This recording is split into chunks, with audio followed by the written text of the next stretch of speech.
Taro Musa qaumahu sab'ina rajulan limiqatina. Nabi Musa memilih 70 orang dari kaumnya. Ada yang mengatakan Nabi Musa memilih dari 12 asbat, dia ambil sekian ya, kemudian jadi 70 orang. Kemudian dia bawa ketemu dengan Allah Subhanahu wa taala. Nah, ini maksudnya setelah cerita ini atau pertemuan yang pertama? Ini ada khilaf dengan para ulama. Dia mengatakan miqat ini, jadwal pertemuan dengan Musa, inilah pertemuan yang pertama ketika Nabi Musa bertemu dengan Allah sebagaimana kita sudah sampaikan. Kemudian dia minta melihat Allah, ternyata Allah menampakkan cahayanya, kemudian hancurlah gunung, kemudian Musa pingsan. Itu ketika itu Musa sudah bawa 70 orang. Tapi Musa bilang, kamu tunggu di belakang, saya duluan. Kamu tunggu di belakang, saya duluan. Ini pendapat dan banyak ahli tafsir mengatakan demikian. Namun wallahu alam bisawab, pendapat yang lebih kuat adalah ini adalah miqat yang kedua, jadwal yang kedua, bukan pertama. Ini pertemuan dengan Allah yang berikutnya. Ya, kalau pertama dari Musa sendirian. Nabi Musa tidak bawa seseorang pun, ya. Makanya kalau Nabi Musa bawa orang, Nabi Musa akan mengatakan dia pas pulang, dia pulang bersama 70 orang, tapi dia sendirian. Falamma raja'a Musa ila qaumi, Musa ketika pulang tidak dikatakan Musa pulang bersama 70 orang. Menunjukkan pertemuan Musa dengan Allah pada yang pertama berbeda dengan pertemuan yang kedua ini. Kali ini kedua, ini pendapat yang lebih kuat. Nabi Musa alaihissalam membawa 70 orang. 70 orang dipilih. Sebutkan adalah orang-orang terpilih yang paling soleh di antara mereka. Yang paling soleh di antara mereka. Dibawalah oleh Musa kepada Allah Subhanahu wa taala. Tujuannya apa? Tujuannya agar mereka benar-benar bertobat. Mereka sudah bertobat sampai mereka di antara mereka ada yang bunuh. Sebagian membunuh yang lain. Faqtulu anfusakum. Ya, yang tidak menyembah membunuh yang menyembah berhala sebagai bentuk hukuman kepada mereka. Tetapi ini karena dosa sangat besar. Allah panggil 70 orang sebagai perwakilan.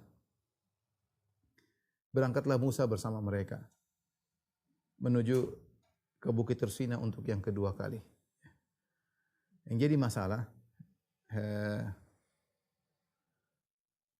mereka ini ternyata ketika sampai di Bukit Tursina, mereka dengar Musa berbicara dengan Allah. Ya.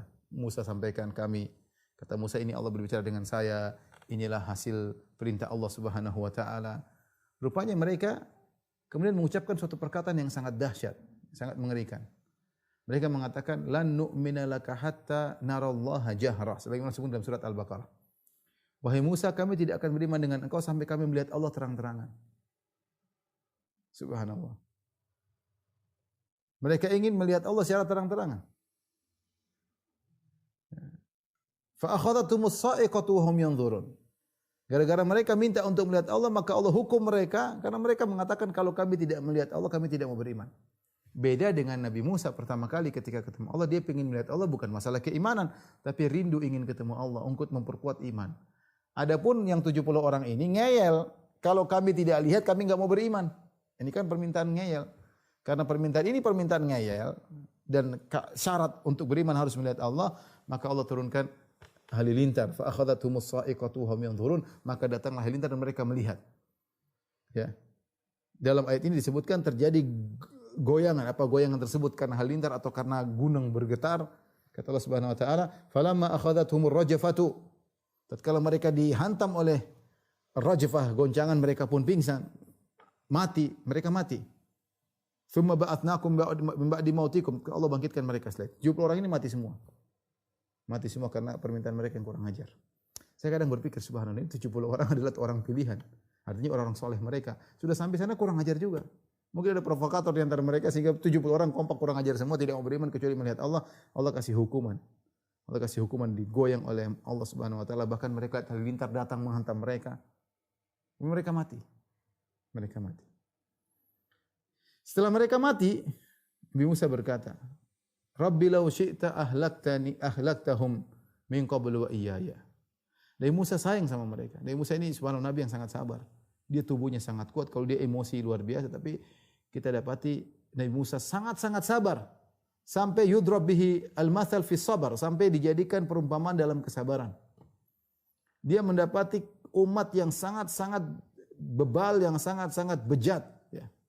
Sampai tokoh-tokoh yang terbaik 70 orang saja begini modelnya, itu yang paling baik. Lihat orang-orang Yahudi ketika itu yang paling baik 70 orang kayak gini. Ngeyel. Makanya ketika Nabi Muhammad SAW membagi ghanimah, Ada orang protes, dia mengatakan, "Ya Muhammad, i'dil fa inna hadhihi qismatun." Ya, sungguhnya pembagian ini ya tidak ada keikhlasan, ma'udila fiha, tidak adil. Ya. La yuradu biha wajhullah. Ini pembagian yang kau bagi Muhammad tidak ikhlas dan tidak adil. Subhanallah. Kata Nabi, "Man ya'dil illa ma'adil?" Kalau saya tidak adil, terus siapa lagi yang mau adil? Nabi pernah berkata, "Ala ta'manuni wa ana aminu man fis sama." Tidakkah kalian percaya sama aku sementara aku dipercaya oleh Allah yang di atas di langit? Man ya'dil illa ma'adil. Kalau saya tidak adil, siapa lagi yang mau adil? Sampai ada yang mengatakan, "Ya Rasulullah, da'ni adrib unuka hadzal rajul." Ya Rasulullah, biarkan saya penggal kepala orang ini. Bilang kau tidak adil, tidak ikhlas. Ma urida bihi wajhullah. Ma urida biha wajhullah. Ini dia bilang ma udila fiha, ini pembagian tidak adil, pembagian tidak ikhlas. Apa kata Nabi ketika menghibur dirinya?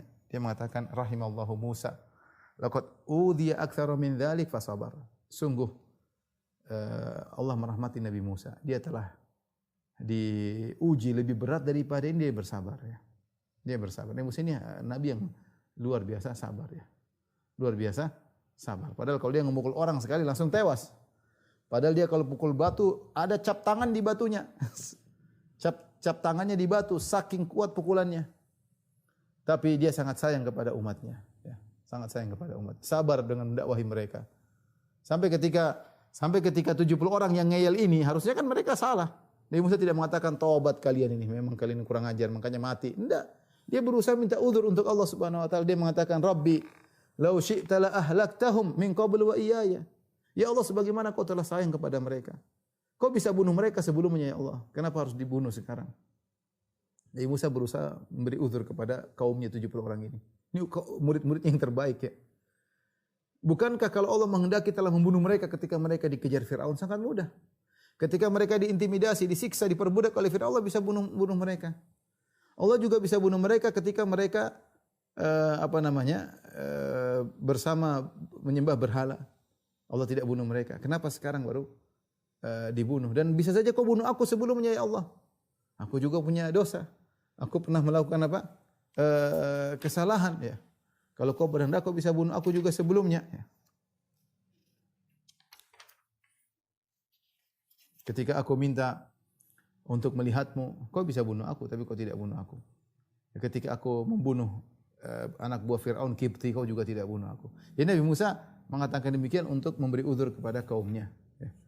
Dia mengatakan, Rabbi law syi'ta ahlaktahum min qablu wa iyaya. Ya Rabbku, kalau kau berkehendak kau akan membinasakan mereka dan aku sebelumnya. Ya. Atuhlikuna bima fa'ala sufaha'u minna? Apakah kau membinasakan kami gara-gara perbuatan orang-orang bodoh di antara kami ya? Tidak semua bodoh seperti ini ya. Tidak semua ya, ada sebagian sepertinya tidak semuanya, ada sebagian yang baik, ada sebagian yang buruk ya. Kemudian Nabi Musa berkata, "In hiya illa fitnatuka tudhillu biha man tasha wa tahdi biha man tasha." Yang terjadi itulah ujian dari Engkau ya Allah. Karena Allah pernah berkata kepada Nabi Musa, qala qad fatanna qaumaka min qablika wa adall ma ja'alaka an qaumika ya Musa qala hum ulai ala athari wa ajiltu ilaika rabbi litarda qala fa inna qad fatanna qaumaka min ba'dika wa adallahum samiri. Sungguhnya kami telah memfitnah kaummu wahai Musa setelah kau meninggalkan mereka. Jadi semua ujian memang Allah sengaja kasih ujian. Allah sengaja kasih ujian, Allah bikin sapi tadi bisa berkeluar suara, semua atas keizinan Allah. Makanya Musa mengatakan, ya Allah semua kan ujianmu ya Allah. Semua adalah ujianmu ya. Ada yang engkau sesatkan, ada yang engkau beri hidayah ya. Artinya Nabi Musa minta uzur, minta kasih sayang Allah Subhanahu wa taala. Ya, Nabi Musa percaya Allah tidak membinasakan begitu saja. Ya. Akhirnya Allah hidupkan mereka kembali. Ya, Nabi Musa berkata, "Anta waliyuna." Dia tutup doanya, dia mengatakan setelah dia menyampaikan uzur-uzur untuk mereka yang dihantam oleh halilintar 70 orang tersebut. Setelah itu Nabi Musa berkata, "Anta waliyuna faghfir lana warhamna." Engkau adalah penolong kami. Ya Allah, faghfir lana warhamna, ampunilah kami dan rahmatilah kami. Wa anta khairul ghafirin. Subhanallah. Engkau adalah sebaik-baik pemberi maaf. Maafkanlah mereka. Ini semua pembelaan Nabi Musa kepada kaumnya agar diampuni oleh Allah Subhanahu wa taala. Sampai dia berkata demikian kepada Allah. Luar biasa ya. Betapa sayangnya Nabi Musa kepada kepada umatnya. Sebagaimana Nabi kita Nabi Muhammad SAW juga sangat sayang kepada umatnya.